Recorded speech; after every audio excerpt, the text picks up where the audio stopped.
জাতীয় নাগরিক পার্টির সম্মানিত বিপ্লবী মুখ্য সমন্বয়ক নাসিরউদ্দিন পাটোয়ারি কক্সবাজারে সত্য উন্মোচন করেছেন। সেই সত্য উন্মোচন করার জন্য বিভিন্ন জায়গায় আমাদেরকে বাধা দেওয়া হচ্ছে। বাঁশখালীতে আমাদের সহযোদ্ধা, আমাদের এনসিপির সংগঠকের মাথা ফাটিয়ে দেওয়া হয়েছে।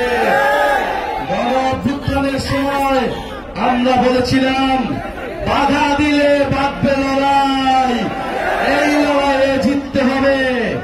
আমরা আজও বলতে চাই বাধা দিয়ে জাতীয় নাগরিক পার্টি তারুণ্যের শক্তি, চট্টগ্রামের শক্তিকে থামানো যাবে না। প্রিয় সংগ্রামী চট্টগ্রামবাসী, আমরা চট্টগ্রামের যে অপরিকল্পিত নগর ব্যবস্থা রয়েছে, এখানে পানি ব্যবস্থার অভাব রয়েছে। জাতীয় নাগরিক পার্টি চট্টগ্রামের সমস্যার সমাধান করতে চায়। এই ঐতিহাসিক নগরী নানান অবহেলার কারণে, নানান লুটেরার কারণে, নানান মাফিয়ার কারণে আজকে এই বেহাল দশায় রয়েছে। চট্টগ্রাম নগরীকে আমাদের নতুন করে সাজাতে হবে, নতুন করে এই চট্টগ্রাম নগরীকে গড়ে তুলতে হবে।